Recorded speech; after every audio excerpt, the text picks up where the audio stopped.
Рада приветствовать своих подписчиков и новых зрителей моего канала. Сегодня я хочу поделиться с вами опытом визуального расширения участка, который я использовала в своем саду. Возникла такая надобность, и я расскажу, какими приемами я воспользовалась и реально ли это работает при зонировании и планировке сада. Вчера у нас выпал новый снег, и дорожка к дому как чистый лист бумаги. Решила запечатлеть этот момент на видео, оставить на память. Просьба поставить лайк и подписаться, чтобы нам с вами не потеряться на просторах интернета. А я рассказываю.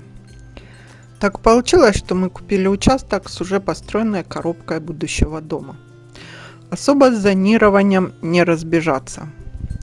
Участок, к тому же, был строго правильной прямоугольной формы, а дом расположен в самом конце участка. Как ни крути, а дорожку от калитки к дому надо планировать так, чтобы через весь участок пройти, через всю нашу территорию. Делать дорожку замысловатой и с изгибами и поворотиками какими-то я не стала, а подошла творчески и решила этот вопрос иначе.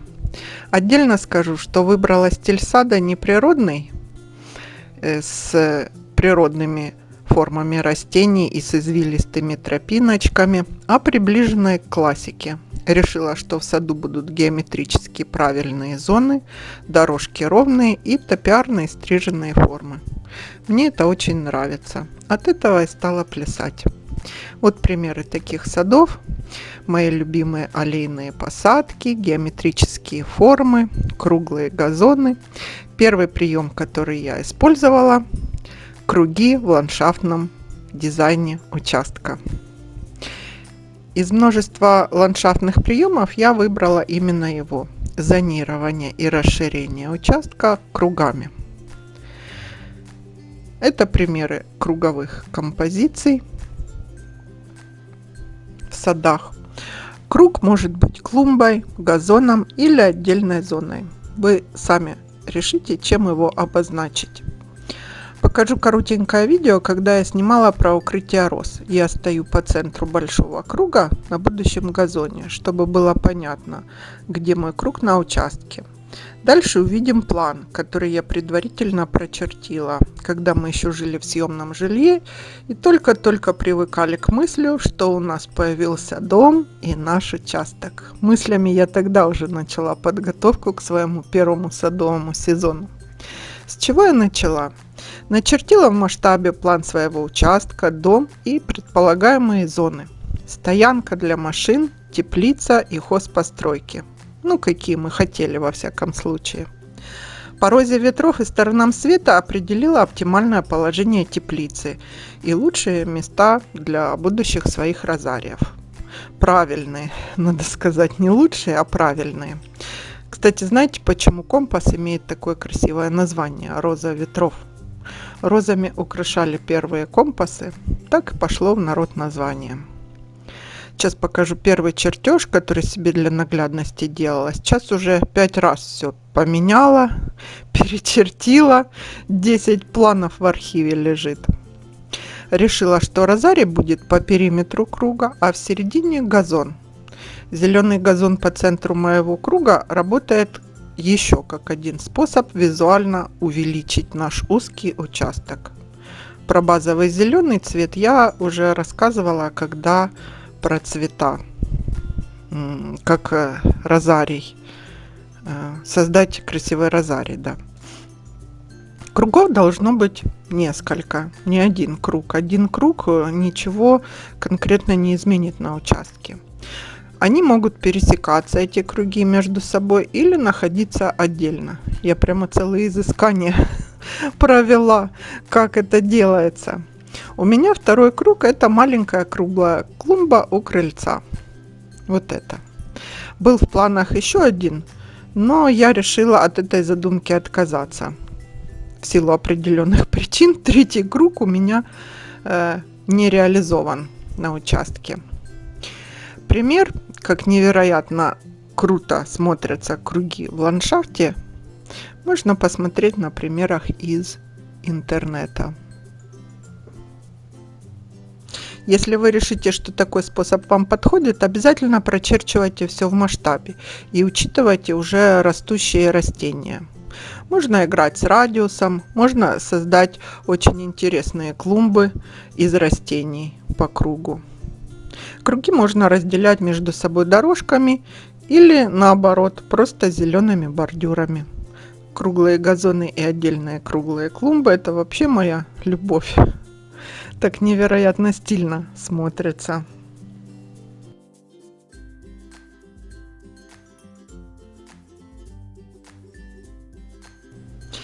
Следующий способ — это разделять пространство на отдельные зеленые комнаты. Ну, как я его реализовала? Кругов-то я начертила по полю, а что делать дальше? Мы с дочкой в прямом смысле с арматуриной и веревкой прочерчивали и 3 раза сдвигали центр будущего круглого розария. То для дорожки места не хватало, то круг огромный. Поля же вокруг было, забора нет и теряется ощущение границ. То сосна моя маленькая попала прям по центру дорожки. В общем, намучались мы с теми кругами. Наверное, странно на нас было смотреть со стороны, как мы бегали по полю с веревками и палками. Значит, решила, следующий прием будут зеленые комнаты.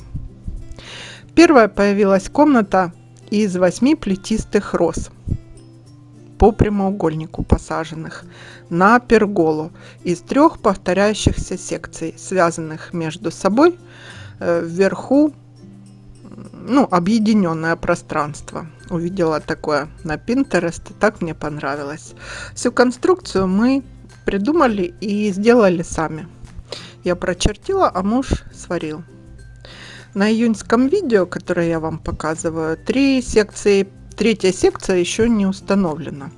Мы ее доделали в конце августа. И розы я не успела ранней весной красиво разложить. Думаю, в этом году будет красота. Значит, я привязала эту комнату к дорожке круглой вокруг круглого розария. И дальше дело пошло проще. Я смогла определиться, куда же мне остальные комнаты располагать. В голове созрел ясный план. И на бумаге, соответственно, потом. Чтобы было проще. Не шагами мерять, а рулеткой все-таки. Решила расположить их по разные стороны от центрального круга. Этим, кстати, универсален круг. Он будет как центр композиции, а от него и плясать дальше. У меня комнаты зонированы разными растениями. Одна комната, как я сказала, из плетистых роз. Зона такая. Следующая еще в работе. Там у меня метельчатые гортензии и хвойные. Кстати, как раз сейчас черенкую гортензии именно для этой зоны. Не хватает метельчатых мне покупать. Я больше гортензий, наверное, не буду. Из своих, что есть, начеренкую пару лет, и они займут пространство мне нужное. Я хочу садить аллеями, то есть надо 10-20 кустов. Выберу сорт, какие у меня уже есть. Другая комната из желтых чайно-гибридных роз и лаванды. Есть комната из можжевельников и барбарисов, и остается совсем небольшой участок у меня для новой зоны.